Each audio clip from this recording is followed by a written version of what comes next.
বৃষ্টির দিনে সন্ধেবেলা গরম গরম চায়ের সাথে মুখরোচক কিছু হলে মন্দ হয় না। আর সেট কথা ভেবেই আজকে আপনাদের সাথে শেয়ার করছি একটা খাস্তা কচুরি রেসিপি, একদম সহজ পদ্ধতিতে বাড়িতে যেটা তৈরি করে নিতে পারা যায়।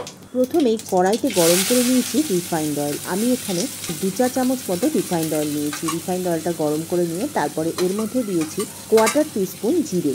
জিরেটা ফোড়নের সুন্দর গন্ধ বেরোলে তারপর এর মধ্যে দিয়েছি একটা মিডিয়াম সাইজের একদম মিহি করে কুচিয়ে রাখা পেঁয়াজ, আর তার সাথে দিয়েছি 3-4টে কাঁচা লঙ্কা। কাঁচা লঙ্কা আর পেঁয়াজটা বেশ ভালো করে ভাজা ভাজা করে নেওয়ার পর পেঁয়াজটা যখন দেখবেন একটু কাঁচকাঁচ হয়ে আসছে তখন এর মধ্যে দিয়ে দেবো আদা রসুন বাটা। আদা রসুন বাটাটা দিয়ে একটু নাড়াচাড়া করে নিচ্ছি। 2-3 মিনিট নাড়াচাড়া করলেই আদা রসুন বাটার কাঁচা গন্ধটা চলে যাবে। কাঁচা গন্ধটা চলে যাওয়ার পর তারপর এর মধ্যে দিয়ে দেবো 4টে সিদ্ধ করা আলু। আলুগুলোকে আমি গ্রেটারের সাহায্যে একটু গ্রেট করে নিয়েছি।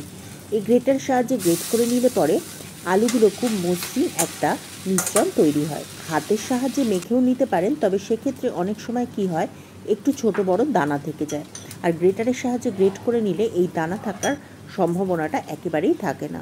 আলুটা দিয়ে পেঁয়াজের সাথে 2-3 মিনিট নাড়াচাড়া করে নেওয়ার পরে তারপর এর মধ্যে দিয়ে দেবো 8 চা-চামচ মতো হলুদ গুঁড়ো, আর এর সাথে দিচ্ছি একটা আচারি মশলা।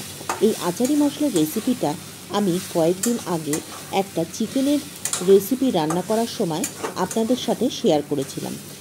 যদি এই আচারি মশলার রেসিপিটা জানতে চান তাহলে আমার ডেসক্রিপশন বক্সের লিঙ্কে গিয়ে ক্লিক করলে পরেই আপনারা সেই রেসিপিটা পেয়ে যাবেন।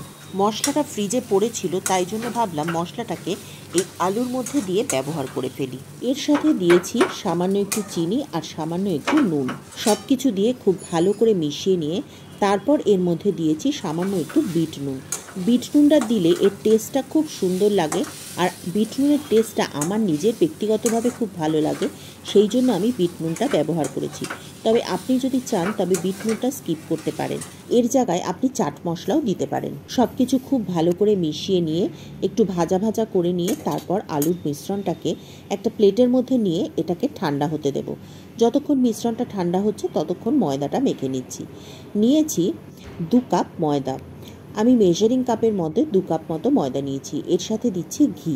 আমি এখানে ব্রাউন ঘি ব্যবহার করেছি। ঘিয়ের পরিমাণটা 2 চা-চামচ দিতে হবে। ঘিয়ের পরিমাণটা কিন্তু কচুরির ক্ষেত্রে একটু বেশি লাগে, কারণ ঘিটার ওপরেই এই কচুরির খাস্তা ভাবটা নির্ভর করে।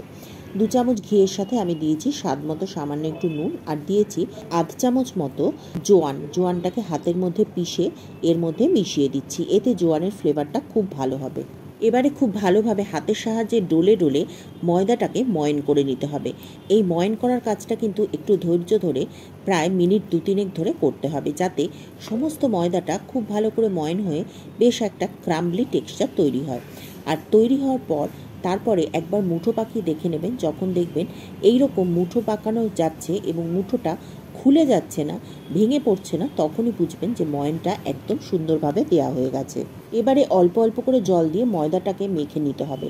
ময়দাটা খুব বেশি জল একবারে দেবেন না, তাহলে একদম নরম ডো তৈরি হবে। কিন্তু কচুরির ক্ষেত্রে ডোটা যেন একটু শক্ত থাকে সেই দিকে খেয়াল রাখতে হবে। সেই জন্য অল্প অল্প করে জল দিয়ে ধীরে ধীরে ময়দাটাকে বেশ একটা শক্ত ডো তৈরি করে নিতে হবে।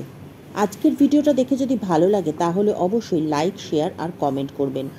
আর যদি চ্যানেলে প্রথমবার ভিজিট করেন তাহলে চ্যানেলটি সাবস্ক্রাইব করে পাশে থাকা বেল বাটনটি ক্লিক করে দেবেন, এতে সমস্ত ভিডিওর নোটিফিকেশান আপনার কাছে পৌঁছে যাবে।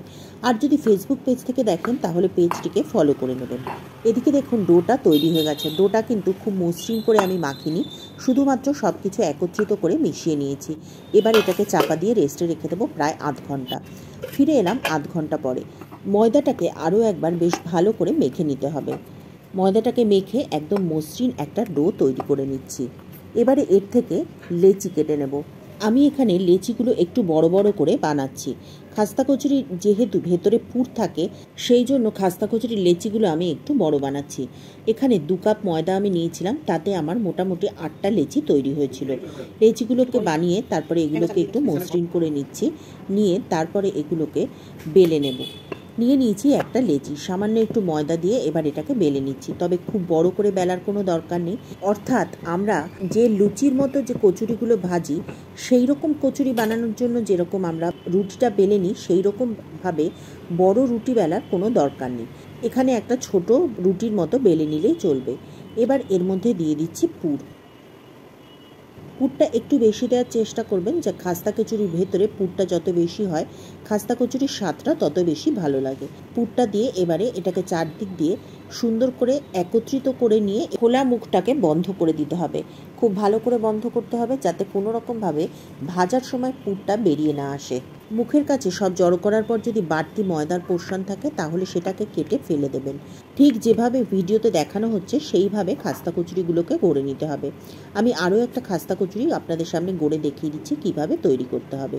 খাস্তা কচুরি তৈরি হয়ে যাওয়ার পর হাত দিয়ে চেপে চেপে সামান্য একটু চ্যাপটা করে মিশ্রণটা চারদিকে ছড়িয়ে দিতে হবে। দেখতেই পাচ্ছেন কিভাবে খাস্তা কচুরিগুলো করে নিয়েছি।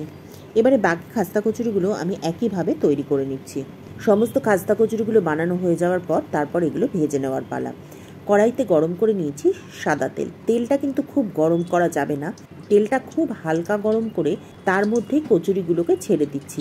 আগুনের ফ্লেমটা কিন্তু একদম লোতে রাখতে হবে, অর্থাৎ তেলটাও গরম হবে সাথে কচুরিগুলো হালকা হালকা ভাজা হবে, সেইভাবেই এটাকে ভাজতে হবে। কচুরির একটা পিঠ ভাজা হয়ে যখন হালকা রং ধরবে তখন কচুরিগুলো উল্টে দিয়ে আগুনের ফ্লেমটা লো টু মিডিয়ামের মাঝামাঝি করে দিতে হবে। এবারে খুব ধৈর্য ধরে কচুরিগুলোকে ধীরে ধীরে ভেজে নিতে হবে। আগুনের আঁচ একেবারে বাড়ানো যাবে না, তাহলে কচুরির বাইরের অংশটা খুব তাড়াতাড়ি লাল হয়ে যাবে কিন্তু ভেতরটা থেকে যাবে একদম কাঁচা।